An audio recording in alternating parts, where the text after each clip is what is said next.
Meet the Candidates, a show that brings you face-to-face with candidates running for federal, state, and local offices. Our Constitution empowers we the people to protect our country's future through the ballot box, a privilege and responsibility that many countries don't have. This sacred privilege gives you, the voter, the power to hire good leaders, while at the same time to fire bad leaders. We have the privilege of living in the greatest country in the world, but it'll only stay that way if we empower good leaders to lead. So this journey, if you'll go with me, will enable us to find out more about each candidate. Where do they stand on things like immigration, domestic as well as international policy? These are some of the questions that we're going to explore on Meet the Candidates. So stay tuned, let's go, get your notepads out, and let's find out who we need to vote for, who is going to protect us and sacrifice for us with the passion that they must have in order to keep America great. I'm Billy Graff, your host. Welcome to Meet the Candidates. Well, welcome to Meet the Candidates. Today's guest grew up on a ranch in Montgomery County. After graduating from Willis High School, he earned a bachelor's degree in psychology from Sam Houston State University. But he found his real calling when he enlisted in the United States Navy to become a Navy SEAL. He served in multiple combat zones and retired as a Naval Special Warfare Officer. He continues to serve veterans today through PTSD programs and other nonprofit work. He's a businessman, a family man. So let's all welcome Morgan Luttrell to the studio. Morgan, great to have you today. Yes, thank you for having me. Thanks for coming by. I've been looking forward to it. Yeah, no, it was good to come. It's been my old stomping grounds. Tell us about your family, some of the hobbies. What do you do when you're not working? Well, I have two sons that are 4 and 8, and a lovely bride that I try to keep happy. So that's another full-time job. Absolutely. Besides my business and now running for Congress. Mm-hmm. I think my hobbies have most certainly shifted to whatever my sons are into. So right. they're into sports, and Okay. we try to do a lot of family-oriented things. Ride motorcycles, ride bicycles, Mm-hmm. whatnot. But my hobby is resting now. It's amazing how that transition happened where I was. So you don't get a whole lot to play with your hobby then, right now? No, not now. It's been ramped up, most certainly. But I enjoy life, walking around the green side of the grass. I know how precious that is. Right. So Well, great. I don't take it for granted. Excellent. Well, I know just from reading some of the promotional material I've seen and talking to different people around here that have kind of grew up with you, Yes, sir. that service is important to you. You obviously, as a military warrior, you served the country for us, but now you also are serving in your off time. What would you consider to be your most exciting accomplishment in the world of service? Well, let me see if I can narrow that down. One thing I'm most proud of that I accomplished in my life and for military servitude is that when I was a platoon commander, I brought all my men home alive. And That's great. That meant the world to me because that doesn't often happen. Very, very true. Yes, Very sir. true. Well, I know you're very active. You're busy. You got beautiful family, and Thank you. I raised 3 kids, all boys. Oh, zone defense. Okay, Oh man, I raised 3 boys, and I'm gonna tell you what. There wasn't a soccer game I didn't. I coached. I did all those, so I know exactly what it's like to be a busy dad. And so, why do you want to run for Congress? I get asked that question most often, and I don't. It's out there for public consumption. I most certainly don't want to do this. It's out of necessity. Okay. Out of necessity for not only our district, our state, and our country. I've had a lifetime of servitude, and I was out to graze, if you will, Sure. after my military service and raising my family. But after our Congressman Kevin Brady, a great man, decided to retire, and the opportunity presented itself to him, my wife and I made a decision to do this.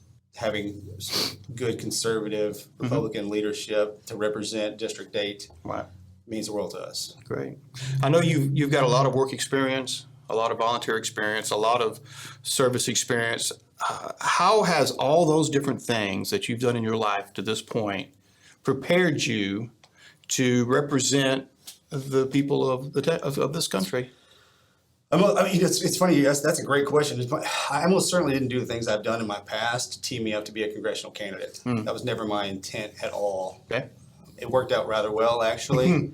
And I asked myself before we committed to run, would I be a good candidate, an excellent candidate to represent not only the base of District 8, but the country as a whole? Right. And given my military experience, my academic experience, and my DC experience, I honestly articulated in a way that if I'm sitting on a committee, whether it's VA, armed services, energy, science, and tech, I have relative experience in those places, in that space. Okay. So I have the ability to understand what those individuals are asking and also answer the questions, yes, that's appropriate. Right. Instead of relying on everyone else in the background, which is important, but as the elected official, having an understanding, yes, okay, I absolutely understand what you're saying, or I don't, and you're going to need to give me amplifying information. Sure. And relative experience. All right. And I'm sure you've been asked this question 100 times, but if elected, what would you have as your number one priority for your first term? I have been asked that question quite a bit. I told you, no gotchas on this show. No gotcha questions on this. There's so many. There's so many. I always get in behind what we need is, and what we campaign on is the party, border security, economy. Those things are very, I align very well with those. I see things and campaign on, I have a couple platforms that I really want to bring to the forefront and push through. Cybersecurity is very important to me. The attacks that we've had recently in our state and in our country, I see those as 9/11 attacks. Wars will not be fought like I fought them and my brothers and sisters fought them, not with bombs, planes, and guns. It's a push of a button. And I don't see that, and I don't see the importance, and I don't see this administration saying, hey, look, we need to prepare. What is an act of war when it comes through cyber? We've had deaths with computers, so where are we at now? Medical independence. We're coming out of this pandemic. We had to go to China to get the ingredients and the materials we needed to save our countrymen. And yet we got the virus from China. Wow. And I want to get behind those things. Okay. And maybe it's because of my military background and I see things differently. My head's on a swivel. Sure. I'm an innovative, creative, problem-solving thinker. And I think that's a very bipartisan effort in a bill that not only we can push through, but it saves lives. It saves lives. And that's most certainly important to me.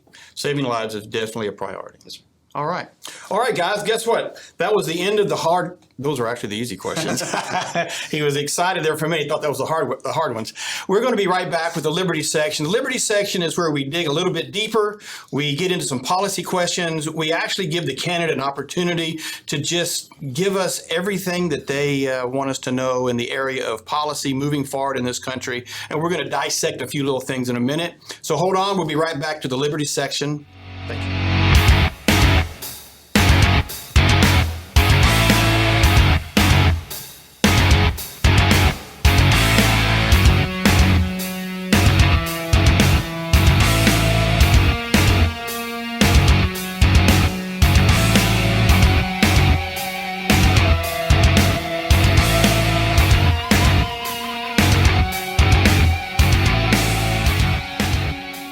Welcome back to the Liberty segment. This administration is spending trillions of dollars and it does not have it, creating debt.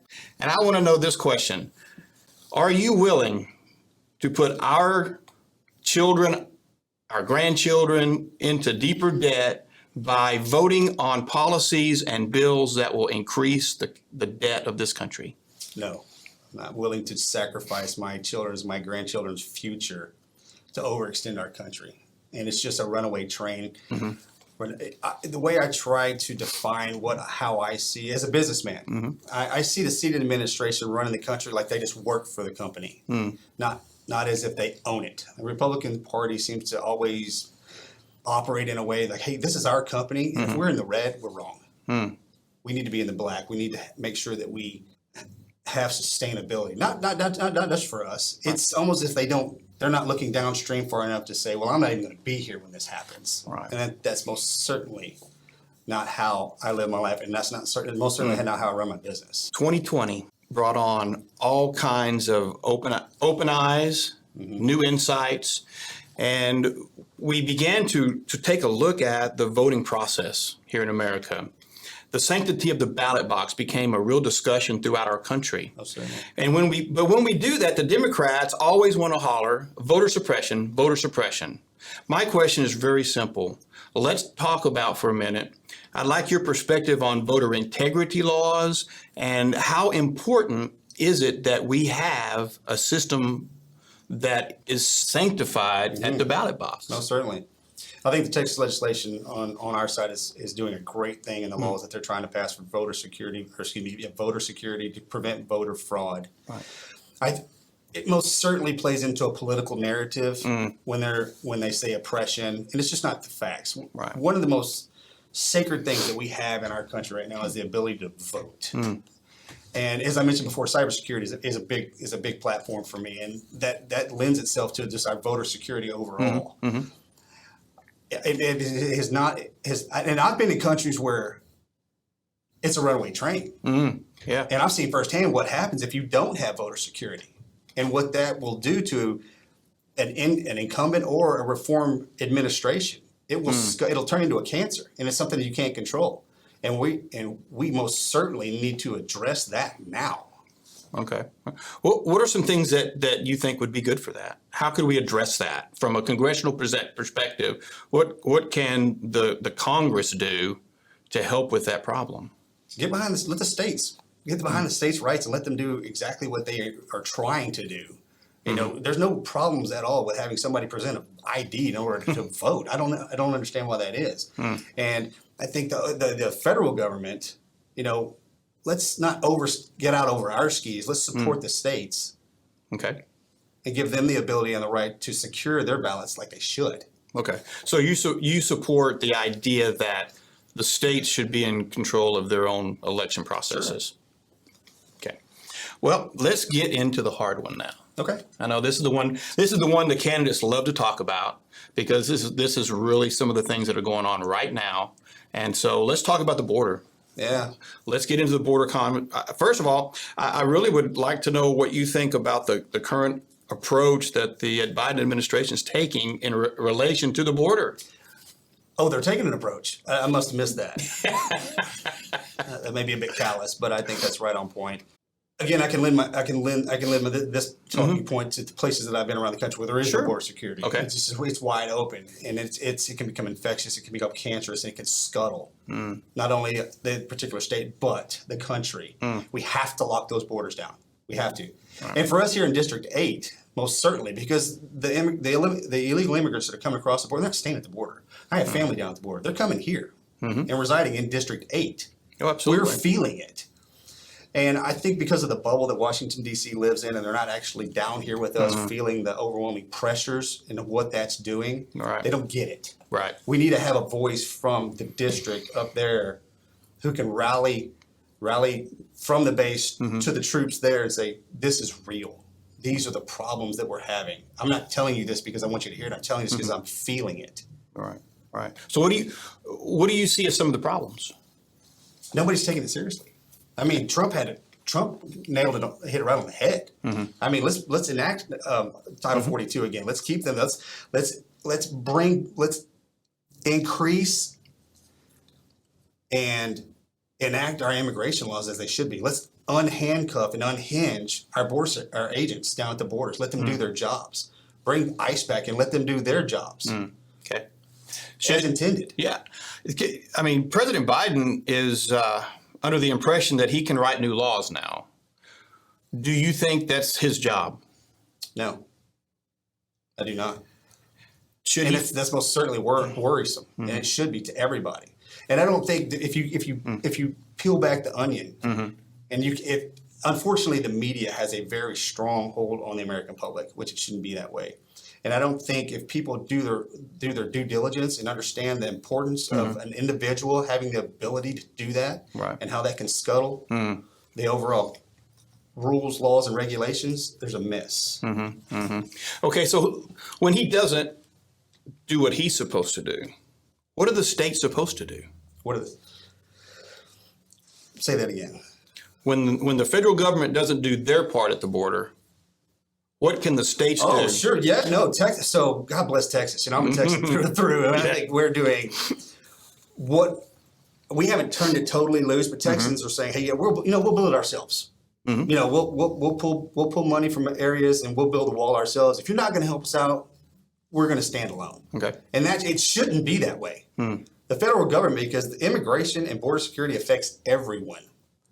But again, in that bubble that they live in, it's just that they don't see it.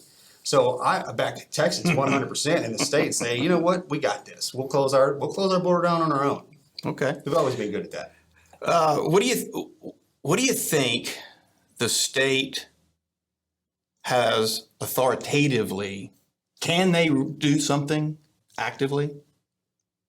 I think so. Okay. Absolutely. All right. Great. And should. Okay. Thank you. Let's change to something else. We'll get back to that later. Too often, once elected, our representatives get to Washington, and the first thing they begin to do is worry about getting reelected. They often forget about who put them in that position and why they were put in that position. So I would really like to hear your thoughts and opinions on term limits. I think there should be term limits. I've given this a lot of thought. And so I've talked to individuals that are in Congress, and then I've talked to people in other states. And even in California, when I was at the DOE, I worked in California quite a bit. And I asked them, what do you think about term limits? Well, you have multiple answers, multiple perspectives. Right. Well, we like our seated congressional member. We don't want to see them leave. Right. That's kind of a Pelosi answer. Yeah, sure. In the military, you have 20 years. You're at a command. You're in a position for 3 to 4 years, depending. Right. And then you rotate out. That gives new, creative, innovative thinkers that come into a position and move and widen the roads that you most certainly paved. If you were to put a number on it, and it's just kind of the ways I've been thinking. All right. Why not have congressional members 4 years and keep the Senate at 6 or back it down to 5 and you retire at 20? If you're tenured out from your state, if your state legislature says, hey, we want to keep you a little bit longer, is that absolute? Is that perfect? Maybe, maybe not. But individuals in the military, after 20 years, you have the ability to climb the ladder, like you would in congressional staff, you committee member, and then you time out, and you pass the football. Okay. I honestly don't see why that's a problem at all. Okay. So because, and I'm learning this. Okay. As running for Congress. Yes, sir. If elected, your first year as a freshman, you spend the first year learning how to be a congressman, and the second year you're campaigning again.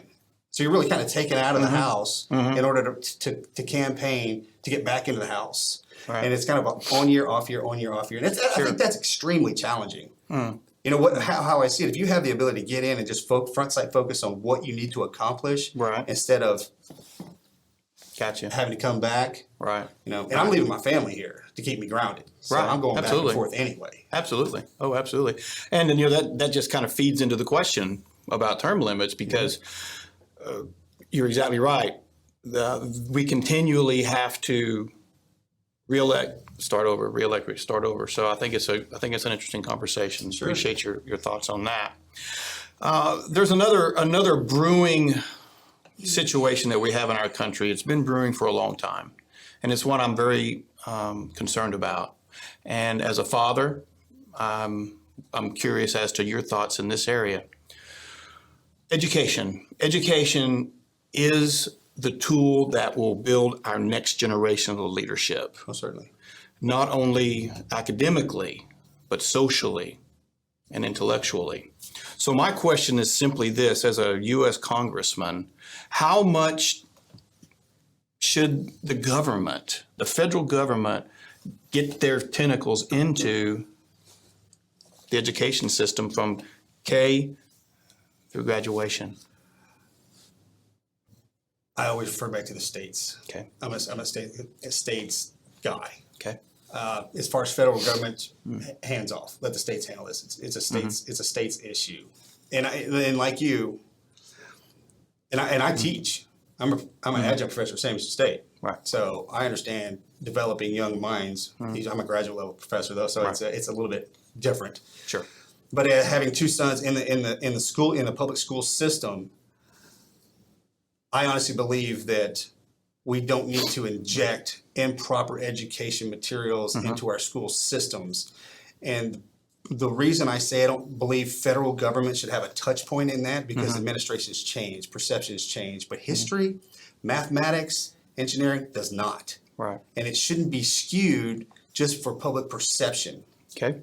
And that's very important, because if you start at a young age developing minds of hate, of discord, of misinformation, and being uninformed, there's a loss.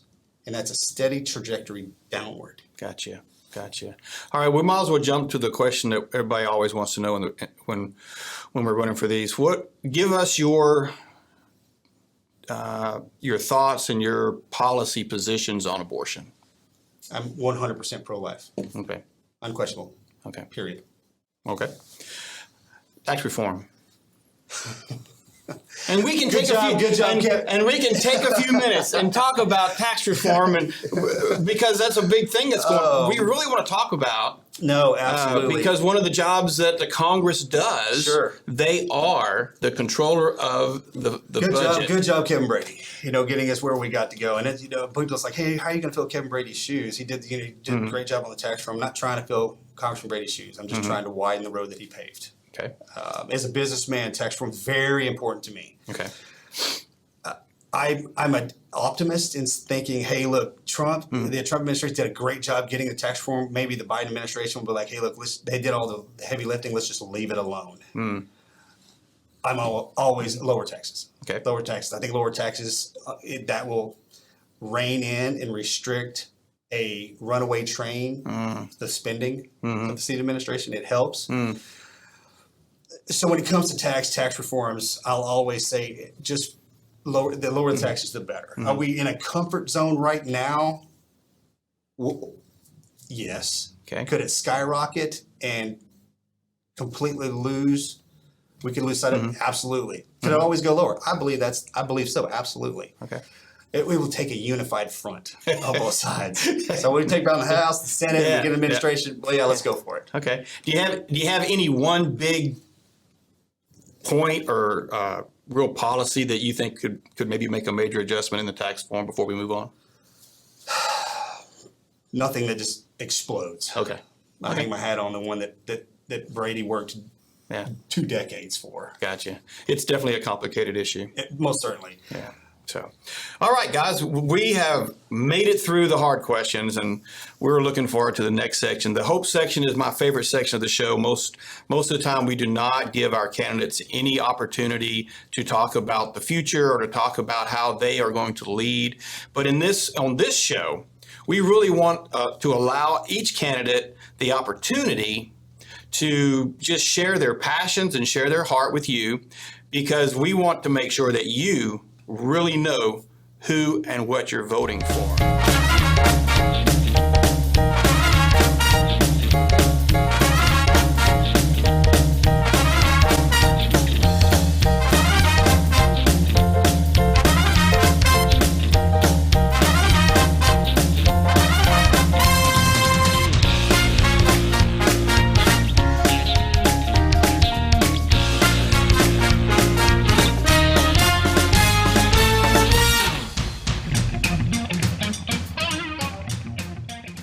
So, Morgan, it's really simple. How will your being elected, how will that really bring hope as we look at the future to this congressional district? I want everybody in this district to understand that I'm from the district. I'm a hometown boy. The reason that I left was to serve in the military, and I came back. I honestly believe that I have a good understanding of how the district operates. It's a very big district also. But I've lived in multiple counties. I've hunted and fished in the other counties, and I have family and property in just about everywhere in the district. And I always tell myself in this position in campaigning for District 8 is that I want the individuals to know, if elected, that the individual that's standing in Congress right now understands exactly our wants and needs. And that we can rest comfortably at night knowing that Morgan's up there doing right by us, making the hard decisions if necessary, taking it on the chin if necessary, and always remembering that, hey, it's not, I don't work for them up there, I work for everyone down here. And a very big piece of humility, always. And understanding, hey, look, if I lose the bubble, If I don't appropriately address issues up there that benefit everyone down here, I'm out. Right. I'm out. Okay. Well, here's a fun one. I like fun ones. Everybody likes to play with this one. During your first term, you kind of touched on it earlier, but I want to get a little deeper on it. Sure. Let's just throw out there for everyone your top three, your number one, your number two, your number three priorities when you go up there. August 27th is today, right? So next year? Yes. Oh, the dynamic of the country, right? Yes. Right now, my top three most certainly will be border security, most certainly cybersecurity, and I think getting behind the party and bringing the economy back to center, and decreasing the divisiveness, and working together with my party in order to accomplish just that. That's important to me. Yeah. Again, August 27th. I mean, right now we have the Afghanistan problem going on. The administration seems to have totally lost the bubble. As a veteran, both of us, veterans can appreciate that. What is happening? Right. And I pray and I hope, and I'm an eternal optimist for the administration. Please do right. And it seems like that managerial piece has just been lost, and then it drops down levels. So I'm most certainly going to add to, if I can do one and a half, two, it would be to assist by, with, and through the Republican Party to give managerial skills, offer that up, just for perspective. Okay. Well, the show is always too short to get into all the stuff I would love to get into, we could sit here for hours and discuss current situations, which change week to week, day to day, hour to hour even. But what we'd like to do is we close the show. I always like to give the candidates a couple of minutes to just share their heart. Anything we didn't cover, if you want to cover it in your 2-minute closing statement, you have the option to speak directly to the voters and explain to them why you are the next person that needs to be representing this area in Washington. 2 minutes, camera's all yours. I honestly believe that I would be the best representative for this district because I'm from this district. I understand the landscape. My want is and need is heartfelt for each of you. I was waiting for someone to come knock on my door and say, hey, I'm running for this congressional district. Can I have your support? I want everyone to know, because I often get asked, hey, what is it day one, week one, when you show up to Congress? What are you going to do for me? And I often say, hey, look, the first thing that I'll do for my district and my state is stop, look, listen, and feel. I want everybody to know that the lessons I've learned in my journey on this planet, especially in the military and fighting 2 wars, is the best thing I can do is stop, look, listen, and feel. Educate myself, learn the dynamic, understand the narrative, align with those that will accomplish things that we need down here in this district to make us safer. National security. Bring this district, keep this district safe, but always understand that I'm the protector up there. I'm the voice that we need in Congress to create a defensive posture and move offensively when necessary. And the day that I lose the ability to do that, the day that my district loses faith in me, I'm not a politician. I never have been. But I've been a representative for the country, and I've always been a representative for the state, and I've done my best to do that properly, and I'll do that again. All right. Well, Morgan, thank you for coming in this morning. Thank you, sir. I really appreciate the conversation today. Absolutely. And wish we could have had a little bit more time. I've enjoyed it. But that's just the way it goes sometimes. We've got another year to go.